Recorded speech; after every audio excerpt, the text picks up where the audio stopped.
My name is Ashley, and this is Let's Talk Dispatch. I do. You're gonna do it. Do it really well. And I believe the world needs more dispatchers. Around in the mud, blood, and plus beer. years that I'm not working 4th of July.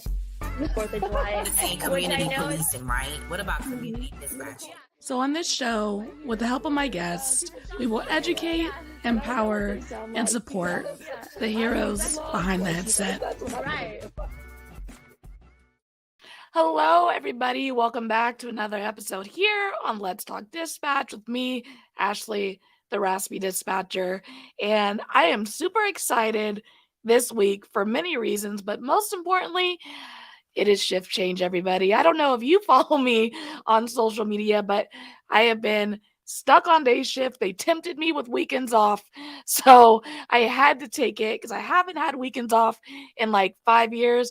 But let me tell you, I am quite over the day shift experience. 6 a.m. is way too early for me, so I am going to be shifting to a 10 to 10 shift change, which I am super excited about. A well-rested Raspy Dispatcher is a better Raspy Dispatcher. So my guest today has worked in many different roles in emergency communications, from answering the calls, both 911 and, of course, non-emergency, to training new dispatchers, and now in her current position as a training technician.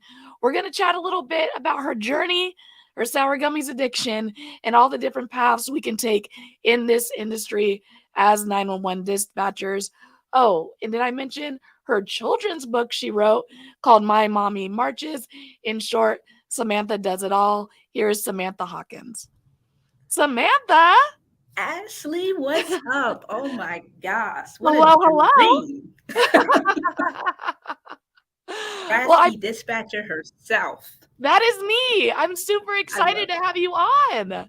Not any more excited than me. And let's be honest, this entire episode is just going to be about the gummy worms, okay? It's about the gummy worms addiction. I am in recovery, but I lapse every day.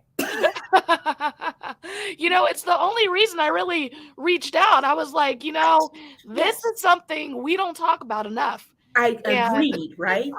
That's what we need a session for APCO. There you go. Just exactly. Gummy worms and dispatchers. It's funny. I don't know if you've seen, I was diagnosed with cancer when I was a kid. And one of the things that my doctor told me as a 9-year-old child is, hey, when you get nauseous, eat sour gummies. And when you tell a 9-year-old to eat sour candy when you're feeling nauseous, you know what your parents does? They take you to CVS and they let you pick out every single sour candy that you would like. And I did. And I sat in my room during my treatment and I ate every single sour candy I could imagine, and I got sick. And so it did the opposite of what my doctor said, because as 9-year-old I have no self-control. and to this day, I can, when I think about summer, I can taste my mouth water a little bit. I'd really be in the mood for the sour, because it flashes back to that moment where I'm like, ooh, you ate too much. You ate way too much candy. It's triggering. Wow. That story is. It's like Jack Daniels in college, It's just like, oh, I don't drink that anymore. Oh my gosh, that's awesome. That is awesome, man. Oh man. But genuinely, even before we started jumping on here, the way you were hyping me up, I mean, I really, really appreciate your energy and being willing to jump on with me today. No, I appreciate you. Again, when you sent that invite, it was like, heck yes, come on now. I would totally want to join this exclusive club. All the folks you have rolling through here. And no, really, it's an honor and stuff. I will not be at Nina, and I'll tell you what, just the fact that I'm going to miss out on your booth alone. Aww. Disappointment. Disappointment. Well, I'm so honored that you think of the Raspy Dispatcher podcast being exclusive. Exclusive party invite because man, I was telling you, I see you out there, promoting your book. You're out there in the dispatch world heavy, and it's just fun virtually watching your journey as well. Well, thank you. I appreciate that. It has been a journey, and I love it. But this industry is all about empowerment, right? We empower each other, we empower ourselves, but it just we our joy in each other and seeing the person next to you accomplishing things, seeing the people I love in this industry accomplish things. It's my joy as well. So, but it's a journey for all of us. So. Definitely. So, how did you get into public safety? Where did the journey start? Oh my gosh. So I was that person with zero public safety experience. Started, what was it, 2015? July 2015 is when I came on.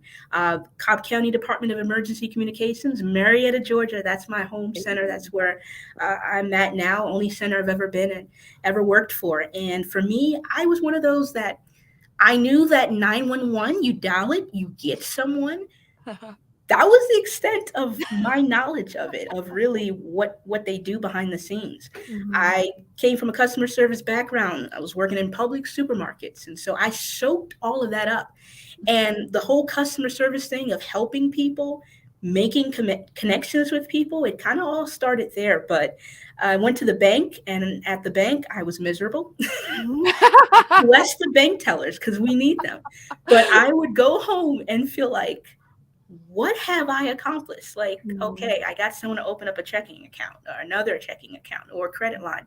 Just felt like I hadn't accomplished anything. And so it's actually 8 years to the date of April 2015 was when I said one of the best goodbyes of my life to the bank job. When I saw an email come through that was like, hey, you remember that data test that you took like many months ago for a 911 job? 400 years ago. 400 years ago, 4 score. Yeah, hey, are you still interested? Because we've got it was a written exam, and I was like, heck yeah. So I prayed about it, talked to my mom about it, and the rest is history. Got hired on in July of that year, and going on 8 years this year of just the best job in the business. Nothing like being in the world of 911. So that is so amazing. What was that experience like for you, going from like zero knowledge of 911 to answering the 911 call? Because I mean, it's true. Like one of my big things, and I say it all the time, is that I got my education in criminal justice, and we never talked about dispatchers, in undergrad and my higher education. It's like, so I applied for the same job, like just looking for something, trying to have good benefits, trying to be a little criminal justice with it. And, and it's just, you don't really have that knowledge other than your training, like your parents going, okay, dial 911. This is our address. Tell them what's going on. How was that experience for you? It is a whole new world. And I tell you what, one of the best things about like your podcast and having these podcasts, Ricardo, Sarah and everything, is that we've taken a profession that for many years no one had no clue about, and now putting a face to it and showing the world, hey, it's a real career, not just a stepping stone to get in because you want to be a police officer or a firefighter. It is a real career that you can spend decades in. So someone like me who has zero experience, I think I keep that in mind now of trying to educate the masses of, hey, 911 is a thing. And so when I came in, I'll tell you what, and this is why I ended up in training. Training is foundational. We didn't have those podcasts back in 2015. So I just went into something off of, Googled a little bit and, like I said, prayed about it, and just was like, here I go. I had Indeed.com bookmark on my phone because I tell you what, through that training process, I was like, nope, not gonna make it. Not gonna make it. Nope. Man, but our mantra in my academy, no lie, because we had testing every Friday, was Yeah. like, still employed. This week, we're still employed. Just got to make it. Still employed this week. Girl, that's true. You come in, I would slide my badge. I was like, oh, I guess I'm still working the day. No. Yeah, like.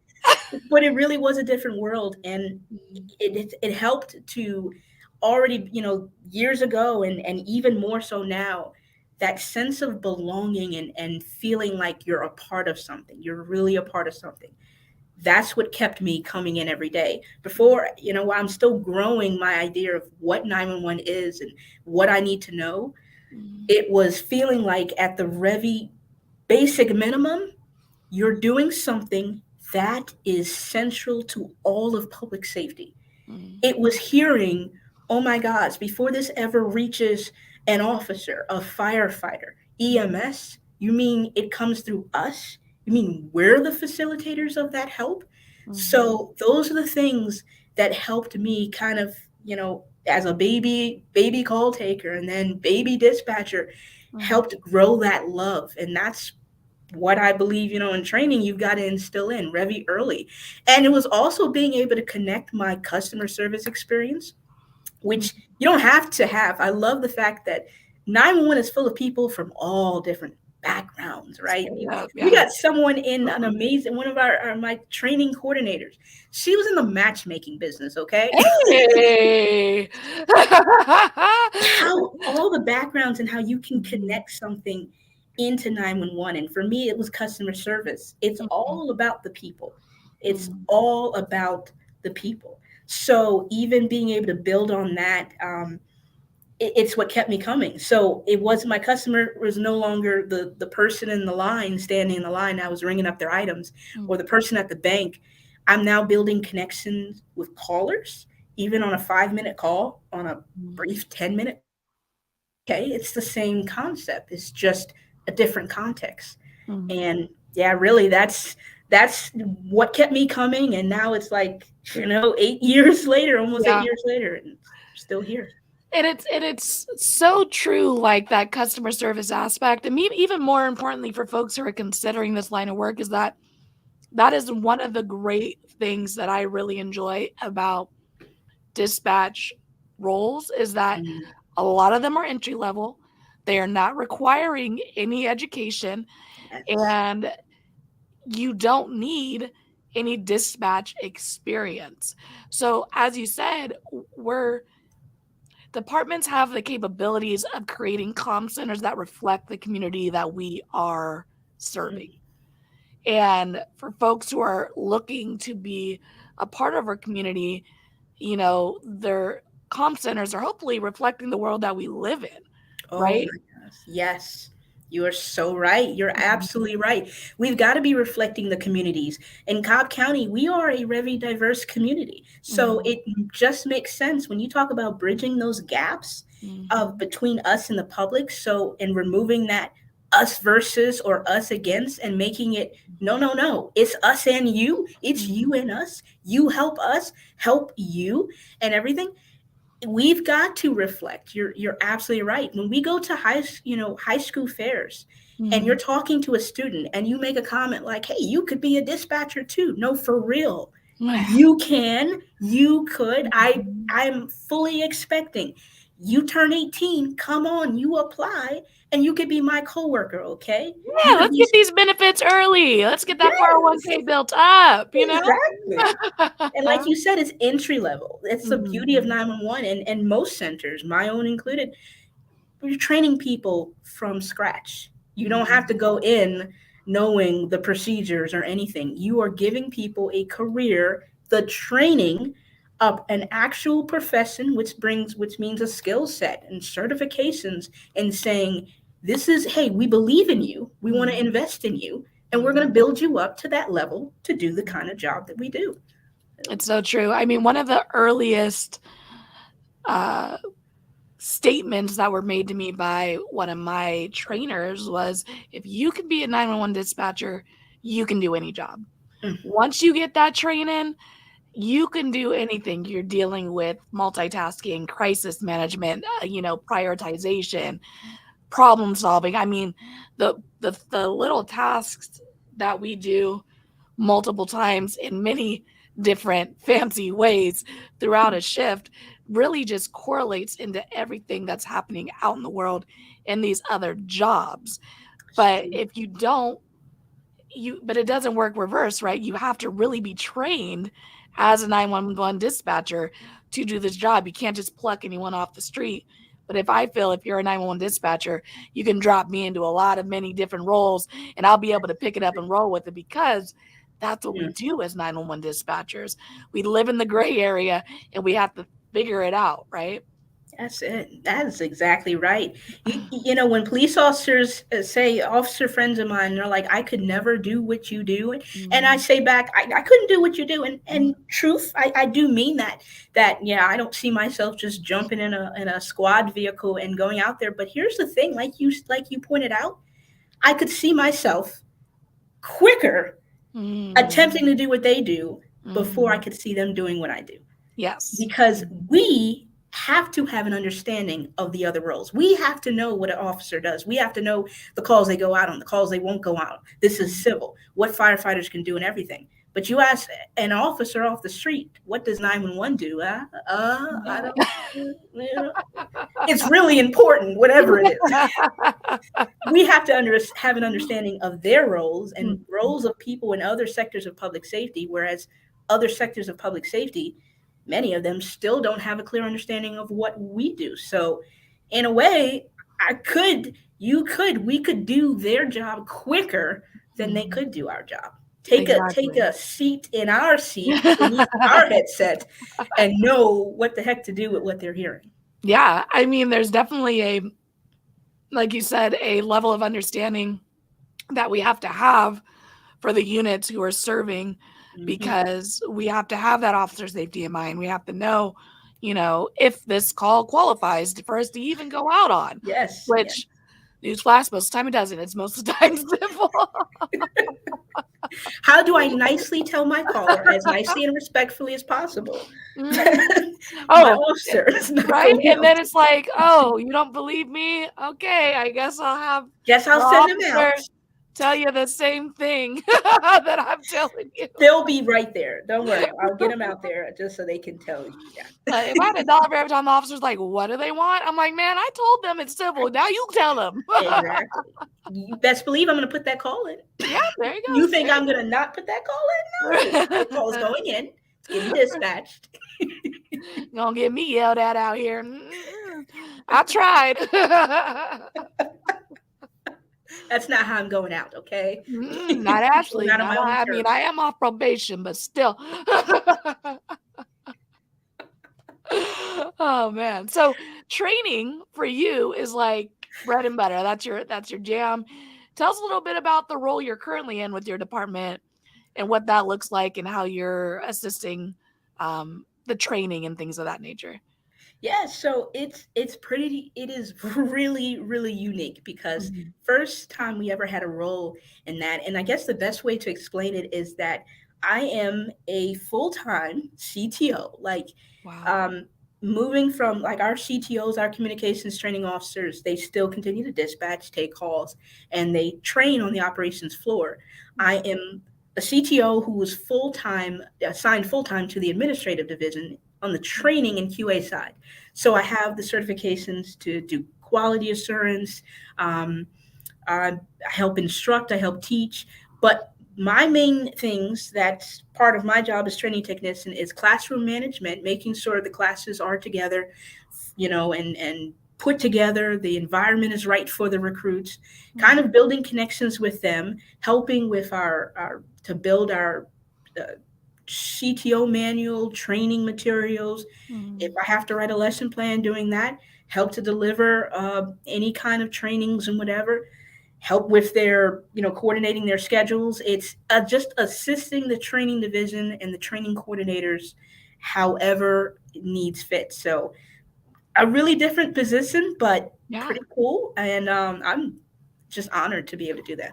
Very cool. And another reason I really like this podcast and meeting with people is that you get a glimpse of how everyone else is doing the thing, right? So Yeah. I hope that someone is listening out there and going, oh, maybe we could get some funding from our higher ups to create that kind of position that would really help us with, making sure our recruits make it through the True. training process, right? Because It's I true. think we all know, have heard horror stories of dispatchers who've had these terrible experiences during training who just go, up, I'm over it, walk out and leave mid shift. Yes. You know what I mean? So if we Yes. could You. have the abilities, and I mean, we all live in the real world. We know that staffing is Mhm. whack, and these positions are probably for some people a dream that will never come true. But we're trying to create the ideas and possibilities that, man, we get our staffing up, we put these foundational programs in place to support our trainees through this process, we're going to have more success. Oh, girl, you're so right. And that's the thing about training. It's the backbone. It's the backbone. Where do you lose people at? You lose them in training sometimes. You Mhm. don't even have to worry about losing them on the floor yet. Everybody wants to talk about a toxic environment, toxic work culture. Sometimes, please, you haven't even got there yet. Sometimes you're losing Right. people out the door just in training because Mhm. either A, they're not fully equipped, or yeah, they get through training and they get to the floor and they're like, I didn't learn this. I wasn't taught Mhm. on this. How do I deal with this? And Mhm. it's also the fact of like peer support, and not to digress, but that's Mhm. got to be, it's got to be integral to training as well, Mhm. about taking care of yourself. You can Mhm. have excellent training, you can have all that, but in my center, I think it's not coincidental at all that our entire training division, training coordinators, the training manager, are all members of the peer support team here. Mhm. Our training manager is the coordinator of the peer support team. So he takes his Mhm. hat off, takes his rank, puts that aside, and it's just helps manage that. And it's like, if we're not talking about these things in training too, yes, we are in the business of taking care of people for Mhm. all manner of things. They call in and they're going to ask for all sorts of things. But in training, you've got to take care of your people, your recruits, your trainees. You've got to be making sure they're going out there having all the certifications, all the education. And that's Mhm. not any judgment to any PSAPs that is like, hey, we don't have the training budget, or we Mhm. don't have this. Yes, you may not be able to have a training technician working for you. My position is not, oh, you have to have that. I get that. Not Mhm. everybody has the luxury of having those budgets. Mhm. Whatever you have, you got to make the best of it as you can and support. You've got training officers or anybody who serves in that kind of role, build them up and support them, because Mhm. without your training officers, without your trainers, whoever's coordinating training, you any PSAP will fail. It Mhm. will fail. Training is just the spine behind it all. Operations, heart and soul, but you've got to have valid training, effective training, even more to me than the management. Yes, managers and supervisors and all of that, they serve a role. And I'm biased because I'm not speaking from being, a supervisor. So I Yeah. know they have their role and I bless them because they do some hard work. Mm. But it all starts with training to me. I completely agree. And I would even say if my experience Hmm. during my training was Mhm. a poor one, there would be no Raspy Dispatcher channel. You know what I mean? Like, I had a wonderful experience at my academy. I really enjoyed my department. I lateral, but that was just a location thing. It wasn't I'm getting away from these people. It wasn't that. It was just, my life shifted and I needed to find a different Okay. agency for where I was moving to. And but if I hadn't had that core experience put on by our quote unquote training technicians for our Hmm. academy, Hmm. I wouldn't have had this motivation to want to do this whole thing. Wow. So I completely agree that Wow. folks who are training, even in a one-on-one CTO base, if you have to, put people right on the floor with a headset in a live training situation, you are still so impactful on Oh, that trainee. you're absolutely right. And I'll tell you, so I'm fortunate, even though she's newest, I say newest, but like our deputy director over training, Robbie McCormick, we got someone in that that's her whole thing. That's her whole thing. So everything, like for her, it's got to work together. Even quality assurance for a long time, years ago, it was like quality assurance was this disconnected thing from training, and you realize like it shouldn't be. Mm, When you're queuing calls or you're listening to calls, and there's certain things that's trending towards the bad. Okay, how do you get out there where you need to improve?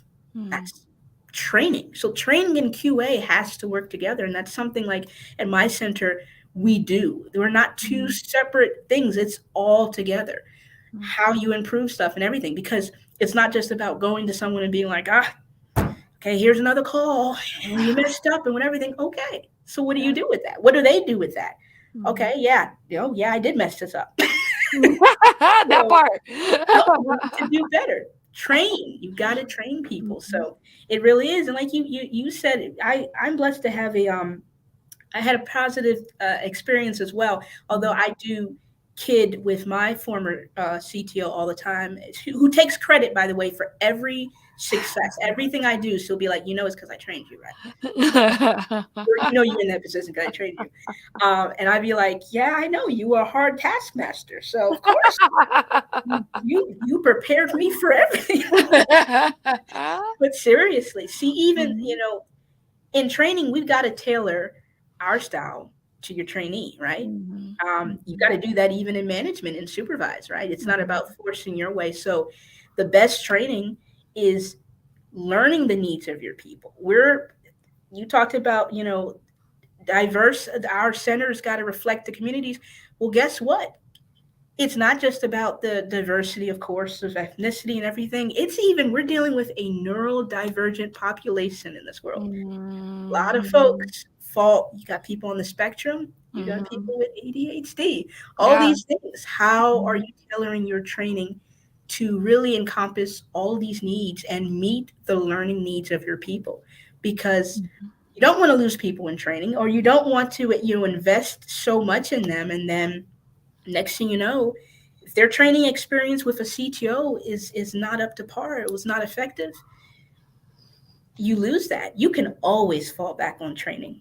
On mhm, your rough days, on your hard days, you've got a good training, good effective education. I can think back to a scenario way back when, years ago, and I can say, oh, I remember when I had this, or this is what my CTO told me to do in this. This is what mhm, my training coordinator told me to do in this. And those are the stuff you can fall back on. You don't have that foundation, and there's nothing. It's just all shakiness. It wasn't standardized. It wasn't uniform. It wasn't solid. It wasn't tailored to you, because when things are tailored to you, you remember it better. mhm, You mhm. didn't feel like it was just like here, thrown at you, take it. Oh, you didn't get it? Well, you can always fall back on good training. So It's it's true. it's key. And I'm going to speak to like I just spent a week in the basic post certification for their IDI program. And let me tell you, like I knew what I was signing up for. But then when I got there, I was like, why in the hell did I make myself sit through the, because it is such a, I bring this up because you talked about you need to really uh, adapt your training to the person and all these different styles and ways that Hmm. folks learn and understand and grasp concepts. And that is basically what I got to spend a week doing is I got to learn all these different ways that folks learn. And then I got to stand up in front of a room full of the cops and present That's in it. many different ways, in different manners and activities, and all this craziness, being the only female in the room too. It was a wild experience, but it's so true. Like, everyone learns differently. And I think in dispatch we have seen that the OGs and the folks who've been doing this forever have harder times with that change and that adjustment. And I always laugh at the idea of, like, well, back in the day we did it this way, so you guys got to do it this way. And I'm like, look, I don't want to walk up the hill in the snow, with no shoes on. Like, I know. we got Teslas now. I want it to drive me on its own. You know what I mean? So I think we as people in general, not just folks who have been doing this forever, have a hard time changing. But if we're not changing in the world, especially in law enforcement, especially in 911 services, if we're not willing to adjust, change, and adapt, we're failing the community, and we're failing this industry in general. You are so right. Here's the thing, like, the world is going to change anyway. Whether you want to change, the world has been changing since the world has been in existence, and it's going to continue to change. So either you get left behind, either you're just not managing your PSAP and your people to adapt to those changes, or not, because that's it. The world is going to change, and it's like you said, you've got to. I've heard some from the OGs, the veterans, the seasoned, and they'll say things like, "Oh, that's catering. You're catering to the newer people. You're catering to the younger people." And it's like, no, we're not. We're not discounting your experiences. We're not discounting what y'all bring to the table. But as we open up more seats and allow other people to come to the table, we've got to allow them to bring their experiences. And the younger generations coming in the world of 911, they have other things to bring. And we've got to open it up. We won't, unless we want it to be just PSAPs full of our OGs, Yeah. and we don't want the newer generations coming in, then sure, don't adapt, don't change. But we should want them. We should want them, because they're our future supervisors, deputy director. And it's not about doing it, just doing it the way we've always done it. We were saying that, and think about, you think about years ago, we didn't have a rapid SOS, we didn't have any of these new technologies. And it's so funny because I feel like it's come across in the last 5 years, because I've been in it about 4 or 5 years now. And when I first started, Rapid, there was another company as well that they started implementing that into our center. So it was new. That was just 5 years, I text 911. That started popping off, like Girl, yes. that was all in the last 5 years. When you really think about it, like 911's the last thing to get the tech update. I don't know why, but we're always the last ones on the train. But these things that folks are used to, which is DoorDash knows my location. Why don't you, 911? Or can't I just text you this thing? It's like, no, like, what do you mean? Why are you going to text me? Like, now. Yes, we are. It's so true. That's so true. Those were all new things back then. So when they first started, well, we weren't doing this before. Now, geez, I like these new technologies, okay? Yeah. And guess what? We're still feeling the same way, because you hear rumors of other stuff coming. You're like, I don't know how I feel about that. That FaceTime 911, no one knows. Everyone's like, oh, no, you can't see me. No. There's no way. There's no way. There's no way. And how many people are saying no to the text? No right? way to that. Yeah, you're right. And the folks who get to answer 911 from the comfort of their home remotely, you are a brave soul. Like, I couldn't imagine, like, 911 call dropping, and it's like a really hot call, and I'm like, Nope, just me and my dog. I gotta like use all this tech. I can't yell it out. I can't Oh like no. start fire and then start going. Like it's just me yelling to myself in my house. I don't know. I know, right? Yelling to your voice just bouncing off the walls back to yourself. My fiance's like, "Who are you talking to?" I'm like, "It's an emergency." Call my work. Oh my word. But there is a world where like when COVID happened, like I've talked to people who are like, yeah, I was taking on emergency calls at my house during COVID, and I was just like, this is wild. This world that is coming, and it's coming much faster than we're really ready for, and yet still slow. And in 911, this is what we say, how we're the first, we're always like, change, we need to change. Then you bring change, you're like, I don't like that change.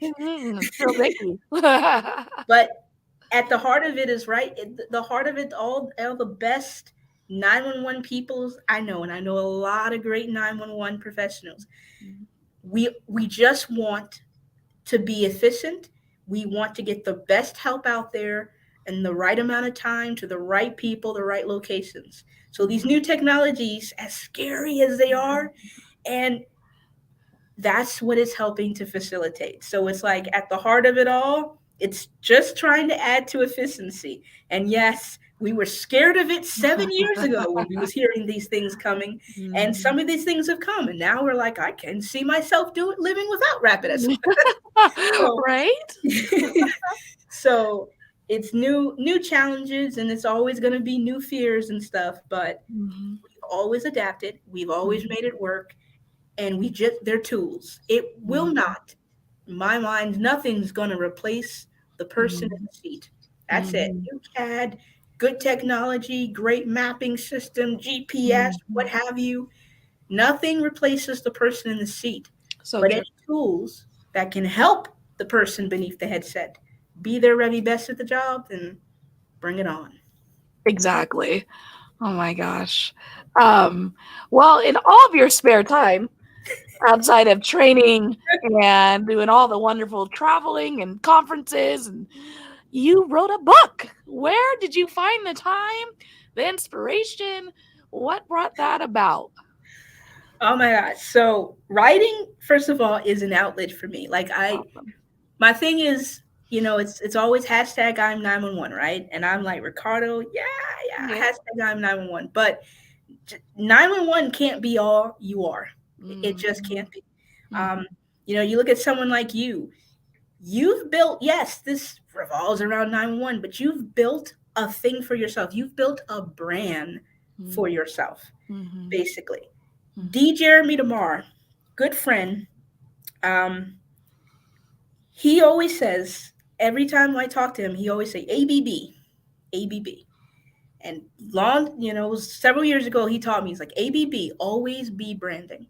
Got to have your outlets, got to have your own thing. Yes, you represent the brand of the center that you're at, and you represent that brand with excellence. I represent Cobb County Department of Emergency Communications. So whatever I do, I got to represent them with excellence. But I have my outlets, and I have my other passions outside of 911 and the things that I love. And writing freelance has always been like, something I do, write for magazines here and there. But I was at work and I just came across this article. It was in The Guardian a few years ago. And the article had basically said, in a nutshell, it was talking about the state of children's books in the UK. And it said pretty much that the average kid could walk into a bookstore, be it a black or brown child, and they had a bigger chance of opening a book and seeing the face staring back at them, an animal, than seeing a face staring back that looked like them. I was like, that's crazy, because that's not the case in the US. Yeah. So I was like, wow. And it was like at that time, only 4% of books like featured characters that just belonged to any kind of minority ethnic groups. And I was like, well, I fancy myself a writer. I'm not saying I'm the best or anything like that, but I kind of have a gift, I feel. Might as well use it for a purpose. That's what my mom always says. Hey, if you got a gift or whatever, how are you using it to impact the world? Mm. So aside from the work I do in 911 that I'm blessed to do and work with so many amazing people, um, a few years ago, I went and I just said I wanted to write a book. And I wrote this book, children's book. And I specifically was looking for a publisher in the UK, found an awesome publisher called Lantana Publishing, and just sent it to them. They were the only person I sent my draft to. And the rest is history. We published My Mommy Marches that came out in March, but what was it? I guess March, yeah, this year. And Mm. just from then, it's been an incredible project. So, yeah. That's so awesome because it's true. Like being, a POC person of color, for me, queer, there is more opportunities than not to be in a room where there aren't folks like you. So understanding that, so you seeing this article in this place that doesn't even necessarily affect you and the people that you're directly connected to, and still going, I'm going to go tackle that issue. We're going to bring that stat up just with this book, just with my passion, is I mean, I really got nieces and inspiring. nephews, Yeah. so it very easily could have been, I could have been born in the UK and it could have directly Mhm. impacted me. So it's Mhm. like I've got nieces and nephews read books. How could I imagine, like, in another part of the same world that I live in, you've Mhm. got kids growing up that will just could go their whole childhood and never see a book Yeah. that has characters that look like them. So, I mean, I'm thankful the book has also been published, and it was published in the U.S. as well. But that Mhm. was the big thing to me. So it's My Mummy Marches in the UK, and it's Yeah, My Mummy and Marches in the the U.S. intentionality of that, right, is making Yes, sure that it reaches the people, that it needs to reach, just yes. having that intentionality behind writing the book in general. And I would even say, your experience as a 911 dispatcher and our experience working protest and really being on some controversial lines and subjects when it comes to policing in America, in California, Mm, in these places where we're seeing peaceful protests, and that conversation can be challenging for the folks who are in this line of work and for the citizens that we're serving. Writing a book about that as a 911 dispatcher, I think is amazing. I appreciate that. That was my march. I've Mhm. never marched. I've never marched on the front Mhm. lines. Hey, I Mhm. was working phone lines during this time. That was my Yeah. job. That's my work. Mhm. But that Mhm. book was like my march. It was making my statement of, hey, you've got to have those conversations, however hard it is, however uncomfortable it is. We've got to address it. We're in 2023 now. That's Um, right. the Mhm. world has changed. So much progress has been made. We know it. We Mhm. see it. We love it, Mhm. but are we where we need to be? Not Yeah. exactly. So having those conversations, however those conversations need to be had. And my book, it doesn't directly tackle anything. So the whole thing Mhm. is that you've got this little girl that's watching, like, as if she was looking out her window, and she's like, Mhm. my mommy marches is through the sun, through the sunshine, Mhm. snow, through the rain.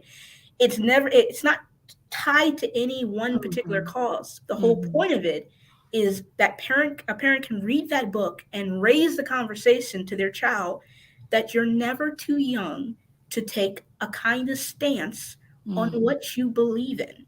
And sometimes, as it says in the book, it's not just with your words. Sometimes you've got to, make that statement with your feet. You've got to do Mhm. something as well to show this is what I believe in, and whatever it is, take a stand. That's so awesome. So my hero, man. So we're just gonna take a moment to virtually clap and applaud because it's so awesome just to see folks really take their life and find a way for those outlets to make a change, to make a difference. Even outside of 911, we all have this ability to take our experience and impact the world in some way, shape, or form. And it doesn't have to be a big thing. I always say, you don't have to change the world, but you could change someone's world. Some Oh wow. kid in the UK is going to read your book. They're going to have that experience and they're going to remember it. And when they have nieces, nephews, kids, they're going to go, oh, I'm going to buy that book so I can gift it to them. like Goodnight Moon, like we remember these books, Where the Girl, Wild that Things was Are, my like jam, okay? right, like these childhood books, and you're like, I'm gonna go, this was my book, I'm gonna get this, I'm gonna give it to my friend because they have a kid. Someone's gonna do that with your book. They're gonna go, I had this experience with this book, I want this person to feel that as well. And I mean, it's gonna change multiple people's worlds just from reading cover to cover, and I think that's awesome. Thank you. You're so welcome. Well, as we wrap it up, well, first, where can people grab your book? Let me not cut that off. Where can folks get their own copy of your book so they can share it with the masses? It is available, and I'm not saying this like a brag. Oh, It's available. Yes, say it with your chest. Anywhere Talk your books are stuff. sold. No, but that's no, it really is. So I mean, Amazon. It's a great place to start. I would say Amazon.com. Yeah. But pretty much Amazon, Barnes and Nobles, wherever. Hey. It's pretty, wherever. Pretty much. My Mommy Marches. Yeah, it's there. So That is amazing. And yes, brag. I'm bragging for you. That is awesome. Barnes and Girl. Nobles does not let me sell books I'll there. brag on that. You While you know. brag on that, I'll brag on that fancy looking backdrop you got there. I know I mentioned it before we got on, but it's your little Let's Talk Dispatch girl all set wait. up. Mirror. It's mirror. Oh man. But yeah, so like she said, Amazon, Barnes and Nobles, because you gotta like that. Make sure to check it out, share, tell a friend. It's awesome to support 911 dispatchers as they are out there spreading the message for the things that make their heart soar. So definitely check it out, grab a copy for yourself and a friend. But yeah, so as we come to a close, I want to ask the question that I always end with everyone who comes onto my show is, what advice would you give someone considering a career as a dispatcher? Educate yourself. The great thing is that, like I said, when I went into this, I was kind of going blind, but it was the best blind decision. But you don't have to now. You don't have to. You've got people like you. Listen, check out these podcasts. We have a recruit right now in my group. Shout out to Raphael, because I was talking to him about you, and he's like, I listen to her all the time. Oh my God, I do. I talk to him all the time. Yeah. There you go. This is an example of someone who, before he's still in training, but before he got in, guess what? He was already able to watch your podcast and already get an idea about 911. So now he's in training and he's got this fire and he wants to go. We've got a great group of people, and a lot of them who's just like, oh, I watched this or whatever, or I heard about a house yacht and I was looking at things like that she had, or heard about 911 women. We have all these stuff, all these resources. We're going to do our job and keep sharing away. And anyone who's interested, check these things out. Within the Trenches, Ricardo Martinez, the Raspy Dispatcher, 911 Wonder Woman. Check all these things out so you're not going in blind. We would rather you have an understanding. This job isn't for everyone. You don't have to make it the job for you. But at the same time, you have resources and stuff that you can already prepare yourself that it can be the job for you. There's training to do this job, and we will train you. So yes, we will. Yes, shout out Raphael.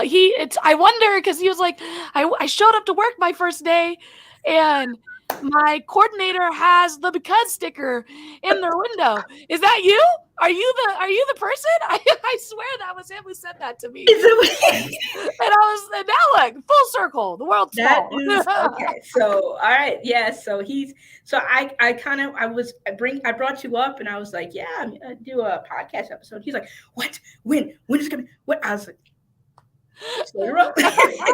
Takes time for these things to come out. You gotta edit it and everything. But that's just an example. And so many of them, like you talk, I've had people sit and observe with me, and they're like, yeah, I listened to this podcast. And I'm like, look at you. You're not even in the job yet, but they already. So these resources that we have, it's amazing. Now people don't have to go in blind. They can already know what we do in 911. Awesome. Well, thank you so much, Samantha, again for coming on, being willing to chat with me. It really was an amazing conversation. I really enjoyed it. Thank you, Missy. Just a pleasure. And to actually do this, girl, made my whole day, whole week, whole month, whole year. All right. I'll be right back with you, okay? All right. All right, everybody. That is another episode here on Let's Talk Dispatch. Samantha, again, thank you so much for coming onto the show with me. And for folks out there, like me and Samantha were talking about, we are all individual people coming into work, doing this job, bringing our own skills, likes, dislikes, hobbies, and you could take those things out into the world and impact it on some way, shape, or form, whether it's creating a Raspy Dispatcher brand, writing a book. The possibilities are endless. You do not have to wait for someone to help you do the thing, to go do the thing. 2023, there are so many different ways to get out there in front of people and share your passions. Don't be afraid to do it. And I'm here to support you in any way I can. So make sure to subscribe to the podcast, subscribe to YouTube, follow us on the social medias. And of course, if you do enjoy our podcast, make sure to leave a review. It helps more people see it, and it helps it get out in front of the masses so we can get more people understanding what it is that we do as 911 dispatchers. And of course, if you do want to be a guest on the show, you can head to the raspydispatcher.com and sign up for a guest slot. Pick a date and time that works for you, and we'll get on here and have a chat like me and Samantha did today. There is also another way you can tell your story if you don't want to be out in this video world in front of the people. You can go to the raspydispatcher.com, highlight podcast, click tell your story, and there is a submission form where you can just write a story about an experience on a call, good, bad, funny, anywhere in between. I want to share your folks' stories because though sometimes this job is hard to talk about, the world needs to know what we do, and we all have to have an outlet. So if you don't really want to be a guest but still got something to say, there is another way to reach and connect with me by telling your story on my website at theraspydispatcher.com. With all that being said, till next time, stay raspy, everybody. Thanks for joining us here on Let's Talk Dispatch. Don't forget to hit that subscribe button and leave a 5-star review. Consider joining our Patreon for exclusive content, early access to episodes, and discounts on merch at theraspydispatcher.com. Follow us on Instagram and Facebook, and subscribe to our YouTube channel. All of these things help support the creation of more content, because the world needs more dispatchers. Thank you all again for the love and continued support, and until next time, stay raspy.